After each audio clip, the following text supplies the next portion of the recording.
بسم اللہ الرحمن الرحیم۔ السلام علیکم پیارے بہن بھائیوں، ہر مسلمان اپنے نزدیک یہ سمجھتا ہے اور آپ بھی ضرور ایسا ہی سمجھتے ہوں گے کہ مسلمان کا درجہ کافر سے اونچا ہے۔ مسلمان کو خدا پسند کرتا ہے اور کافر کو ناپسند کرتا ہے۔ مسلمان خدا کے ہاں بخشا جائے گا اور کافر کی بخشش نہ ہوگی۔ مسلمان جنت میں جائے گا اور کافر دوزخ میں جائے گا۔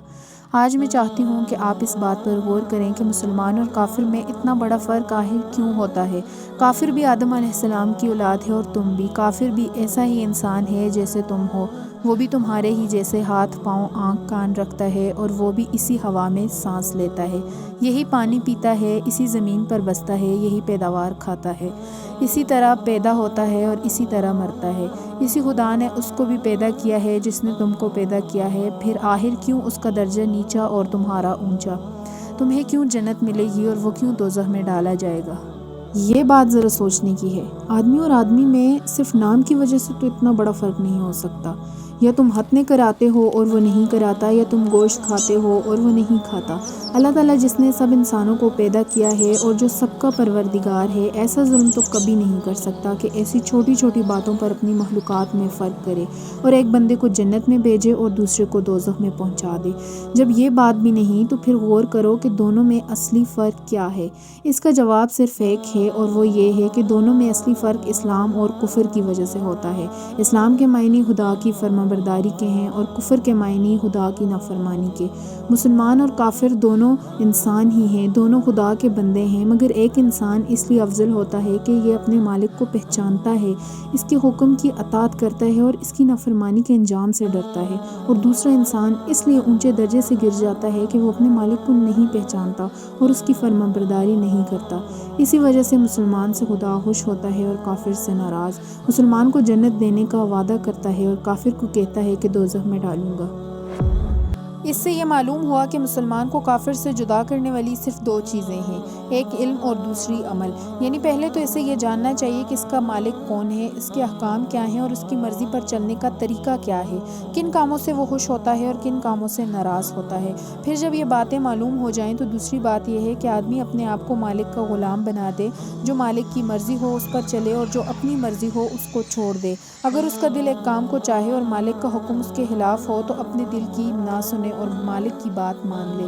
اگر ایک کام اس کو اچھا معلوم ہو اور مالک کہے کہ وہ برا ہے تو اسے برا ہی سمجھے، اور اگر دوسرا کام اسے برا معلوم ہوتا ہے مگر مالک کہے کہ وہ اچھا ہے تو اسے اچھا ہی سمجھے۔ اگر ایک کام میں اسے نقصان نظر آتا ہو اور مالک کا حکم ہو کہ اسے کیا جائے تو چاہے اس میں جان اور مال کا کتنا ہی نقصان ہو اس کو ضرور کر کے ہی چھوڑے، اور اگر دوسرے کام میں اسے فائدہ نظر آتا ہو اور مالک کا حکم ہو کہ اسے نہ کیا جائے تو ہوا دنیا بھر کی دولت ہی اس کام میں کیوں نہ ملتی ہو، اس کام کو ہرگز نہ کرے۔ یہ علم اور یہ عمل ہے جس کی وجہ سے مسلمان خدا کا پیارا بندہ ہوتا ہے اور اس پر خدا کی رحمت نازل ہوتی ہے اور خدا اس کو عزت عطا کرتا ہے۔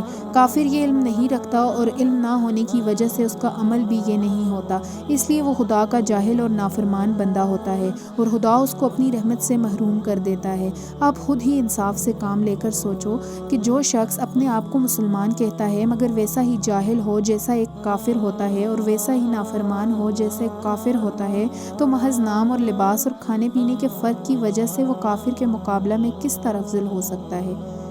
کس بنا پر دنیا و آخرت میں خدا کی رحمت کا حقدار ہو سکتا ہے؟ اسلام کسی نسل یا خاندان یا برادری کا نام نہیں ہے، باپ سے بیٹے اور بیٹے سے پوتے کو آپ ہی آپ مل جائے۔ یہاں یہ بات نہیں ہے کہ بڑے گھر کا بچہ کیسا ہی جاہل ہو، کیسے ہی برے کام کرتا ہو مگر وہ اونچا ہی ہوگا کیونکہ وہ بڑے گھر میں پیدا ہوا ہے اور وہ اونچی ذات کا ہے، اور چماڑ کا لڑکا چاہے علم اور عمل کے لحاظ سے ہر طرح اس سے بڑھ کر ہو مگر وہ نیچا ہی رہے گا کیونکہ چماڑ کے گھر پیدا ہوا ہے اور کمین ہے۔ یہاں تو خدا نے اپنی کتاب میں صاف فرما دیا ہے، سورۃ الحجرات کی آیت نمبر 13 ہے جس کا ترجمہ ہے، یعنی جو خدا کو زیادہ پہچانتا ہے اور اس کی زیادہ فرمانبرداری کرتا ہے اور وہی خدا کے نزدیک زیادہ عزت والا ہوتا ہے۔ حضرت ابراہیم علیہ السلام ایک بت پرست کے گھر پیدا ہوئے، مگر انہوں نے خدا کو پہچانا اور اس کی فرما برداری کی، اس لیے خدا نے ان کو ساری دنیا کا امام بنا دیا۔ حضرت نوح علیہ السلام کا لڑکا ایک پیغمبر کے گھر پیدا ہوا، مگر اس نے خدا کو نہ پہچانا اور اس نے خدا کی نافرمانی کی، اس لیے خدا نے اس کے خاندان کی کچھ پرواہ نہ کرتے ہوئے اسے ایسا عذاب دیا جس پر دنیا عبرت کرتی ہے۔ بس خوب اچھی طرح سمجھ لو، خدا کے نزدیک انسان اور انسان میں جو کچھ بھی فرق ہے وہ علم اور عمل کے لحاظ سے ہے، دنیا میں بھی اور آخرت میں بھی۔ اس کی رحمت صرف انہی کے لیے ہے جو اس کو پہچانتے ہیں اور اس کے بتائے ہوئے سیدھے راستے کو جانتے ہیں اور اس کی فرما برداری کرتے ہیں۔ رسول اللہ صلی اللہ علیہ وآلہ وسلم نے فرمایا، ہمارے اور کافروں کے درمیان فرق نماز ہے، جس نے نماز چھوڑ دی اس نے کفر کیا۔